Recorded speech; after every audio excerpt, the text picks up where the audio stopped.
Imagine a car that doesn't need gas, doesn't plug into a charger, and doesn't ever stop running. Sounds like science fiction, right? Well, it's not. It's real, and it's coming from Africa. One unassuming inventor from Zimbabwe just pulled off what the biggest automakers in the world couldn't even dream of. A self-charging car that defies everything we thought we knew about energy. While Tesla and other electric giants are still wrestling with charging networks and battery tech, Africa just dropped a bombshell. A car that powers itself. No cords, no fuel, just pure endless motion. Elon Musk himself called it impossible. But videos don't lie. It's running and it's shaking the entire industry to its core. But here's the wildest part. Africa isn't just making one or two of these cars. It's gearing up for mass production. Could this be the invention that changes the future of transportation forever? Stay tuned, because this story only gets crazier from here.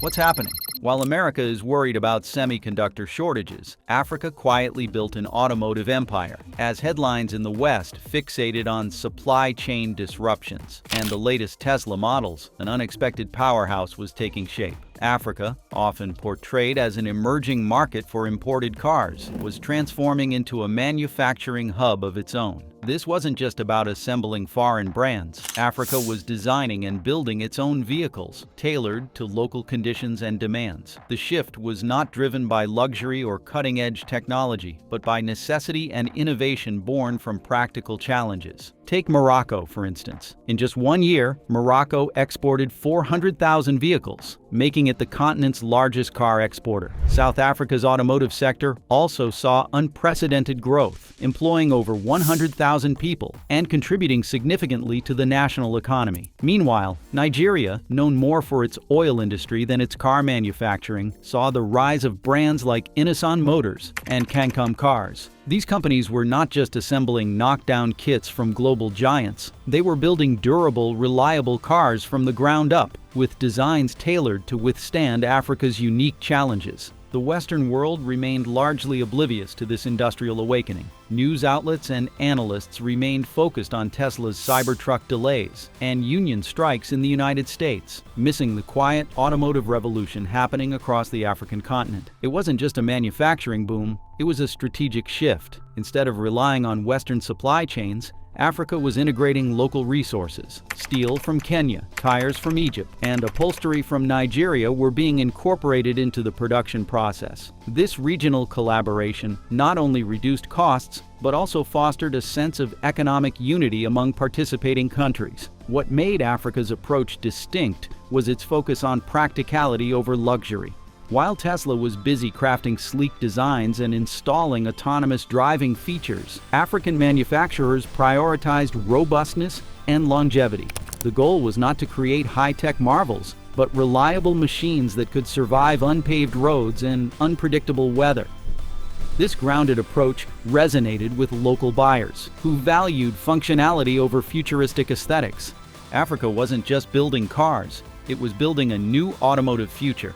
One where practicality trumped luxury and where local innovation outpaced imported ideas. The world wasn't prepared for this shift. And as African manufacturers continued to scale up, the global auto industry was forced to take notice. But what made these cars truly revolutionary wasn't just how they were built, it was how they survived. Survival machines, Africa's real advantage. Tesla makes cars for highways. Africa makes cars for survival. In regions where dust storms, floods, and unpaved roads are a part of daily life, automotive needs differ drastically from those in sleek urban environments. African manufacturers understood this from the beginning. Instead of emulating Western models, they built cars designed to endure the harshest conditions. The result was a new breed of vehicle, resilient, adaptable, and purpose-driven. African cars are crafted with high ground clearance, reinforced suspensions, and dust-proof electronics. Unlike Tesla's sophisticated yet fragile systems, these vehicles are designed to handle rugged terrain without constant maintenance. They aren't just cars, they're survival machines, built for multi-purpose use. Farmers can haul crops in the morning, families can transport children in the afternoon,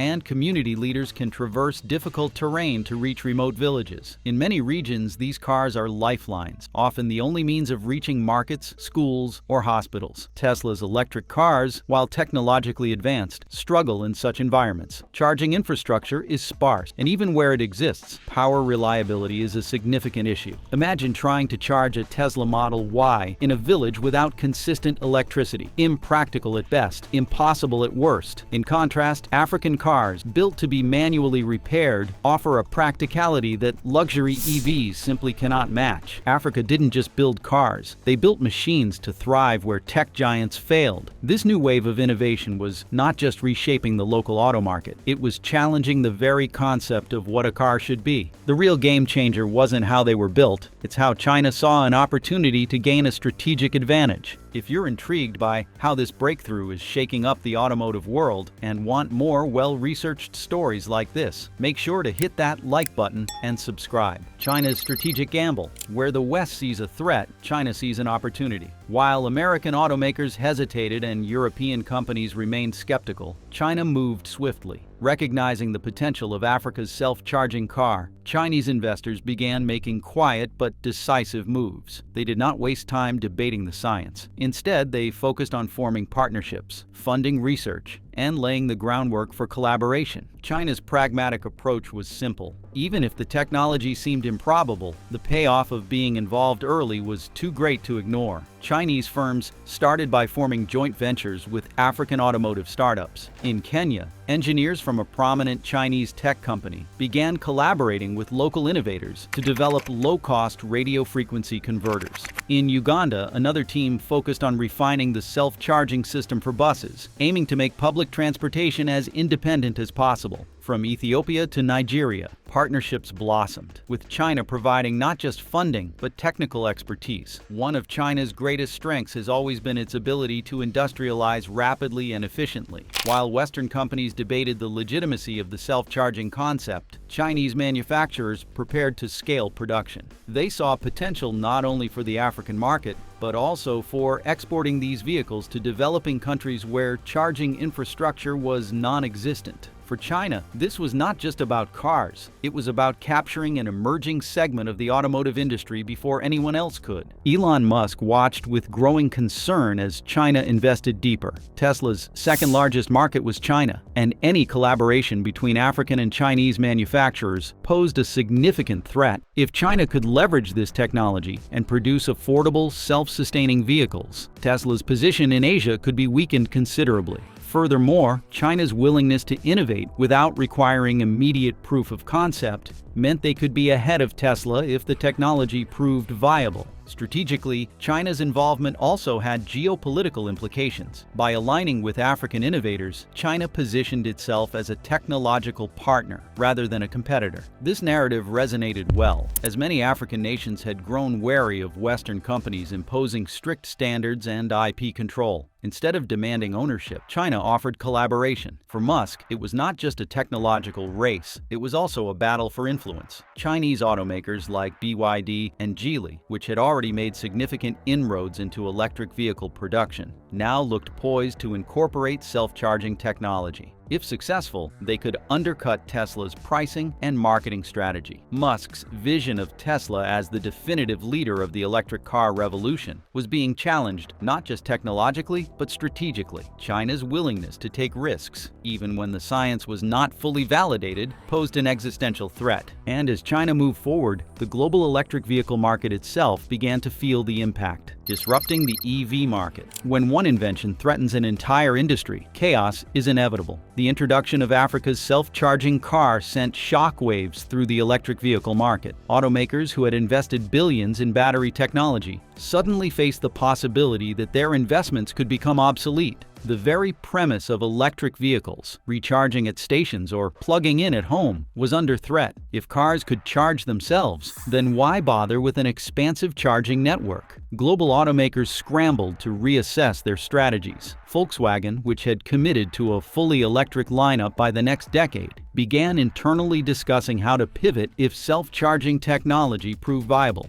Ford and General Motors both heavily invested in lithium-ion battery development, initiated research to evaluate how ambient energy could be harnessed for mobility. Even Toyota, traditionally more conservative in its approach to full electrification, started exploring partnerships to future-proof their portfolio. For years, Tesla had set the standard for what an electric vehicle should be: sleek, technologically advanced, and reliant on a network of proprietary chargers. Now, the industry faced a paradigm shift. Companies that had not invested in proprietary networks suddenly had an advantage, as they were not weighed down by sunk costs. Automakers without dedicated charging infrastructure could more easily pivot to new technologies. The most immediate impact, however, was on consumer perception. Buyers who had once seen Tesla as the pinnacle of innovation now wondered if a more practical and autonomous solution was emerging. People who had hesitated to buy electric cars due to charging concerns began reconsidering. The market dynamics were changing fast, and automakers knew that whoever adapted quickest would secure the next wave of electric vehicle buyers. And as consumers started to rethink their choices, the world was starting to notice. Labor movements rally behind innovation. In Africa, automotive jobs are not just careers, they are lifelines. The rise of self-charging car production has sparked a labor movement across the continent, rallying behind this groundbreaking innovation. Workers in the automotive industry are not just building cars. They are becoming a part of a revolutionary shift that is changing how people perceive both labor and technology. The manufacturing of self-charging cars has brought an economic revival to regions that have long struggled with unemployment and economic instability. Factories are bustling, communities are thriving,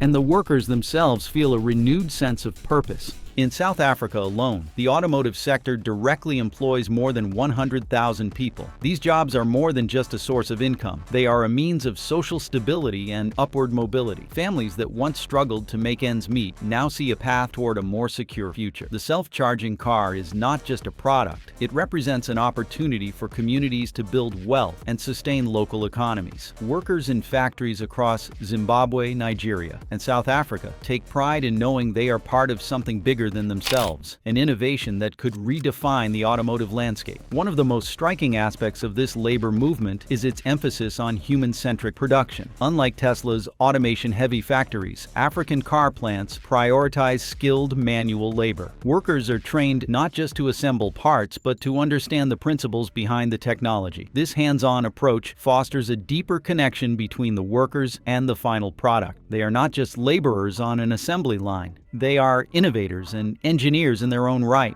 This model has led to a strong sense of ownership among workers, who feel personally invested in the success of the cars they build. Labor unions have also found renewed purpose in this automotive revolution. Instead of resisting new technologies, they are embracing the self-charging car as a pathway to sustainable jobs. Union leaders have been vocal about protecting workers' rights in this new industry, advocating for fair wages, safe working conditions, and opportunities for skill development. These unions see the automotive boom as a chance to redefine what it means to be a worker in the 21st century, a contributor to innovation rather than a casualty of automation. As production ramps up, African workers are not just spectators. They are active participants in a global conversation about the future of labor. They understand that this revolution challenges the traditional model of factory work, where machines increasingly replace human hands. In Africa, however, the story is different. Here, workers are not being pushed aside. They are being lifted up. They are part of a movement that values both human ingenuity and sustainable innovation. This unique approach to production is not just a technological breakthrough, it is a social one, reshaping how the world thinks about manufacturing. This labor movement is not just a reaction to innovation, it is a movement that rallies behind it. African workers are showing that embracing new technologies does not mean abandoning human involvement. In fact, they are proving that sustainable jobs and cutting-edge innovation can coexist, creating a new paradigm where workers and technology thrive together. But while African labor movements celebrate, another industry is spiraling into crisis: the global battery economy. The battery economy crisis. If Africa does not need lithium, who does? The self-charging car is not just an automotive breakthrough. It is a direct threat to the global battery economy. For years, the electric vehicle market has been synonymous with lithium-ion batteries. These batteries, mined from countries like Bolivia, Chile, and the Democratic Republic of the Congo, have powered the green revolution. But the self-charging car, with its ability to power itself without conventional batteries, is shaking the foundations of this multi-billion-dollar industry. Battery manufacturers around the world are beginning to panic. Companies that invested heavily in lithium extraction and battery production are facing a grim reality. If self-charging technology becomes mainstream, the demand for lithium could plummet. The economic implications are enormous. Major corporations like Panasonic and CATL, which have built their business models around battery production, are watching this innovation with growing concern. Even Tesla, which sources lithium from mines across the globe, finds itself in a precarious position. The future they had banked on, a world powered by lithium-ion technology, now seems less certain. Mining economies are also feeling the pressure. Countries that built their economic stability on the lucrative lithium trade are questioning their future. In Bolivia, where lithium mining has been a significant part of the national economy, local communities are increasingly worried about job losses. Similar concerns are echoing through Chile and the Democratic Republic of the Congo. If the self-charging car truly makes batteries obsolete, these countries could face an economic collapse akin to what coal-dependent regions experienced during the transition to renewable energy. The environmental impact of declining battery demand is also complex. On one hand, reduced mining could alleviate the environmental destruction caused by lithium extraction, which often involves the displacement of local communities and significant ecological degradation. On the other hand, the sudden economic downturn in mining regions could lead to social instability. Workers who relied on mining jobs may find themselves without viable alternatives, leading to potential unrest and migration. The battery crisis is not just about technology, it is about the very structure of the global economy. Investment in battery production plants, worth billions of dollars, could be rendered obsolete. Investors who poured their resources into lithium futures are now rethinking their strategies, wondering if they bet on the wrong horse. As the self-charging car gains traction, the once seemingly unshakable battery economy now looks vulnerable. This crisis is forcing both companies and countries to reconsider their dependence on a single resource. The rise of radio frequency-powered vehicles could mean a paradigm shift, not just in transportation, but in global trade. The world is watching closely, knowing that if Africa's self-sustaining technology becomes the norm, the battery market could collapse entirely. As the battery economy grapples with this potential upheaval, another force is at play. The consumer revolution is already underway. The consumer revolution. What if the car of the future wasn't just electric, but completely self-sustaining? Consumers around the globe are beginning to ask this question as news of Africa's self-charging cars spreads, while the automotive industry grapples with the implications. Ordinary people are captivated by the sheer practicality of a car that powers itself. The concept of never needing to refuel or recharge is not just appealing, it is transformative. For the first time, the idea of truly independent mobility is within reach. The initial appeal is obvious: cost savings. Traditional electric vehicles, while more economical than gasoline-powered cars, still come with the ongoing expense of charging. Even when using at-home chargers, electricity costs can add up over time, especially in regions where energy prices fluctuate. Self-charging cars eliminate this cost entirely. For working-class families, students, and rural communities, the potential to save thousands of dollars annually is a game-changer. Beyond cost, consumers are drawn to the idea of not being tethered to infrastructure. In many parts of the world, public charging stations are scarce or unreliable. Even in developed countries, finding a working charger can be a hassle. The thought of being able to drive anywhere without worrying about battery levels is liberating. African manufacturers have tapped into a desire that many people did not even realize they had: the freedom to travel without limitations. In developing regions, the self-charging car is seen as a practical necessity rather than a luxury. In rural areas where electricity is sporadic or non-existent, conventional electric vehicles make little sense. The self-charging model, however, aligns perfectly with the needs of people who live off the grid. Farmers can transport goods to market without worrying about fuel costs, and community leaders can travel between villages without relying on unreliable charging infrastructure. even in urban areas, where electric vehicles are more common. The concept of not needing to charge at all is creating buzz. Tech enthusiasts are fascinated by the engineering challenge,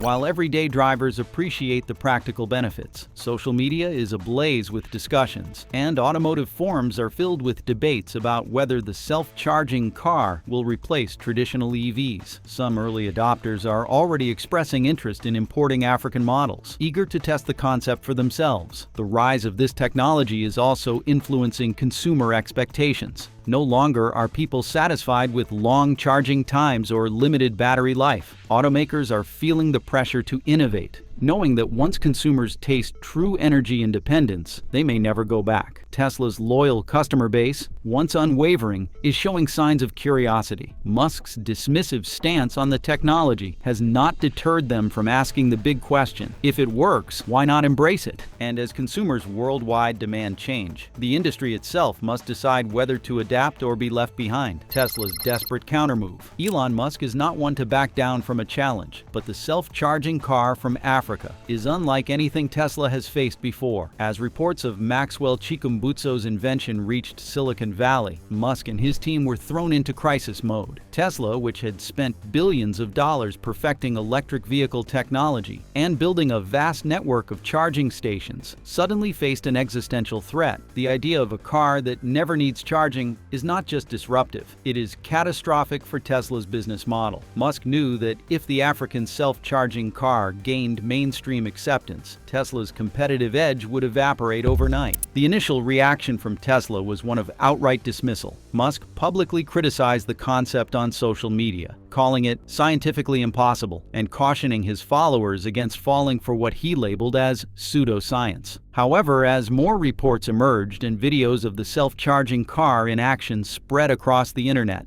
the skepticism within Tesla started to waver. Musk called for internal investigations to understand how the technology might work. Engineers at Tesla were tasked with reverse engineering the concept based on the limited information available, but progress was slow. The very idea of drawing enough power from ambient radio frequencies to drive a car seemed too far-fetched to many within the company. Publicly, Tesla continued to downplay the innovation. Musk doubled down on his criticism, emphasizing that any vehicle defying the laws of thermodynamics could not possibly function as advertised. Yet privately, Tesla executives began drafting contingency plans. One option discussed was to create a budget-friendly model that could compete with the affordability of African vehicles. Another was to explore partnerships with African manufacturers, hoping to gain insight into the self-charging technology. Musk, however, was hesitant to pursue collaboration, wary of being seen as conceding to a technology he had publicly condemned. Investor confidence in Tesla began to waver as rumors circulated about the self-charging car gaining traction. Stock prices dipped, and financial analysts speculated whether Tesla could maintain its dominance in a world where electric cars did not need charging stations. Musk, known for his bold strategies, decided to launch a new initiative, Project Infinite. The goal was to develop a new model that could at least partially mimic the self-sustaining characteristics of Chikumbutso's invention. While Tesla had made significant strides in battery technology, the challenge now was to incorporate a self-sustaining energy system without abandoning its current infrastructure. And while Tesla fought to stay relevant, the world faced a new challenge: redefining the future of mobility. The future of mobility. The future of mobility was no longer just electric, it was self-sustaining. The self-charging car from Africa posed a fundamental question to the automotive industry. Why build vehicles that rely on external power sources when cars can power themselves? As automakers around the world grappled with this new reality, one thing became clear: mobility was about to change forever. The idea of owning a car that never needs refueling or recharging struck a chord with consumers globally. In regions where charging infrastructure was sparse, the appeal was undeniable. Rural communities, small businesses, and even urban commuters saw the value in a car that offered freedom from power dependency. The concept of sustainable mobility was no longer just about reducing emissions, but about eliminating reliance on charging networks altogether. Governments, too, had to rethink their policies. Countries that had heavily invested in building charging stations faced the dilemma of whether to continue funding such projects. Some began shifting resources toward research in self-sustaining energy, hoping to catch up with the African innovation. Environmental groups, once focused solely on electric vehicles as the green solution, now had to acknowledge that true sustainability might come from entirely new technologies. But while the promise of self-sustaining cars was compelling, it raised new challenges. How would urban infrastructure adapt if charging stations became obsolete? What would happen to the battery supply chain, a multi-billion-dollar industry now facing potential decline? The transition to self-charging vehicles was not just a technological shift, it was an economic and social transformation. As the world prepared to embrace a new mobility paradigm, Africa remained at the forefront, continuing to innovate while the rest of the world played catch-up. A leap beyond fossil fuels. Africa's leap beyond fossil fuels was more than just an automotive victory. It was a fundamental shift in how societies approached energy. For decades, the global economy had been tied to oil, with industries and nations rising and falling based on fuel availability. Now, Africa was charting a path where mobility was not just electric, but entirely independent of conventional energy. By adopting self-sustaining vehicles, Africa had shown that the future did not have to be dictated by oil companies or charging networks. Instead, the continent was embracing a model where energy was ambient, constant, and accessible. The economic ramifications were profound, as oil-dependent nations faced declining demand and a shrinking market. Africa had not just disrupted the automotive industry, it had redefined what energy independence could look like. The world watched in awe as the continent proved that sustainable innovation could thrive without fossil fuels. And in doing so, Africa was not just catching up with the world, it was leading it. So, is this the breakthrough that changes everything? Or just another tech dream that's too good to be true? Let us know your thoughts in the comments below. If you enjoyed this deep dive into the future of mobility, make sure to subscribe and join our community for more cutting-edge stories. Thanks for watching, and we'll see you in the next video.